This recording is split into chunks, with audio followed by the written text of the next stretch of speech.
আমি আপনাদের বলে যাচ্ছি, আমি এক সপ্তাহ টাইম দিচ্ছি। যদি ওই কালপিটটাকে না গ্রেফতার করে, তাহলে এর জবাব আমরা গণতান্ত্রিক প্রক্রিয়াতে দেব। আপনারা যদি একটু চুপ করেন, তাহলে আমি গুটি কয়েক কথা বলবো। আমি ওখান থেকে প্রায় 170 কিলোমিটার দূর থেকে আমি এসেছি এখানে। আমি গুটি কয়েক কথা বলবো।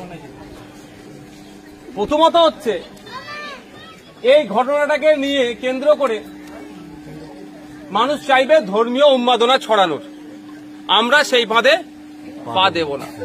আমরা দুর্গাপুরের মানুষ। আপনারা যারা, দুর্গাপুরে একটা ঐতিহ্য আছে, ইতিহাস আছে। এটা সম্প্রীতির মাটি, ঐক্যের মাটি। এখানে একসাথে আপনারা বিভিন্ন ধর্মের মানুষ, বর্ণের মানুষ, জাতের মানুষ সহাবস্থান দীর্ঘদিন ধরে হয়ে আসছে।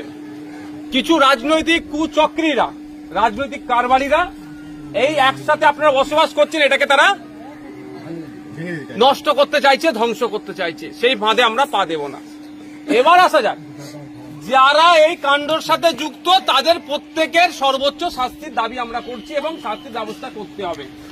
ওই লোক দেখানো দুজনকে অ্যারেস্ট করে যদি মনে করে এখানকার প্রশাসন, এখানকার এমপি যারা আছেন শাসক দলের, যে এদের বুঝিয়ে দেবো দুজনকে অ্যারেস্ট করে নিয়েছি, এই গল্প অন্তত আমি শুনবো না।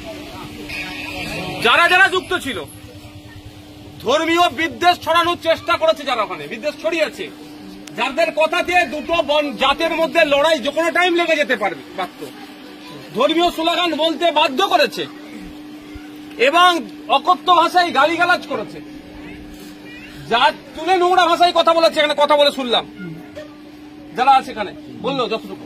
তাদের বিরুদ্ধে আমরা, আমাদের লড়াই আইনত লড়াই। লড়াইটা প্রশাসনকে দিতে হবে। প্রশাসন যদি এর মধ্যে কারো কথা শুনে, শুভেন্দু অধিকারী হতে পারে, মমতা ব্যানার্জির কথা শুনে যদি ওই যে যাদের নামে ডাইরেক্ট নামগুলো শুনেছে, কি কি নাম, পারিজাত গাঙ্গুলি আর দীপক দাস, এফআইআর এ যাদের প্রথম দুজনের নাম আছে, তাদের দুজনের মনে হয় একজন এখনো গ্রেফতার, একজন হয়েছে আর একজন হয়নি। যার 1 নম্বরে নাম আছে হয়নি। হয়তো শুভেন্দু অধিকারী মমতা ব্যানার্জির মাধ্যমে ফোন করে বলেছে যে ওটা আমার আদরের ছেলে, ওকে গ্রেফতার করবে না, ওই জন্য হয়তো গ্রেফতার করেনি। কিন্তু আমি আপনাদের বলে যাচ্ছি, আমি এক সপ্তাহ টাইম দিচ্ছি। যদি ওই কালপিটটাকে না গ্রেফতার করে, তাহলে এর জবাব আমরা গণতান্ত্রিক প্রক্রিয়াতে দেব।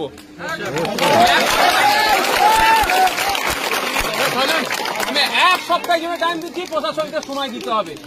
প্রশাসন আমাদের চাইবা আমরা, তারা ন্যায় করবে। ছাতা লাগবে না, ছাতা লাগবে না। আমার বাপের মেরে মাথা ফাটিয়ে 8টা সেলাই করে দিল, আর আমার মাথায় ছাতা, আমার ছাতার দরকার নেই। তা আমাদেরকে মাথায় রাখতে হবে।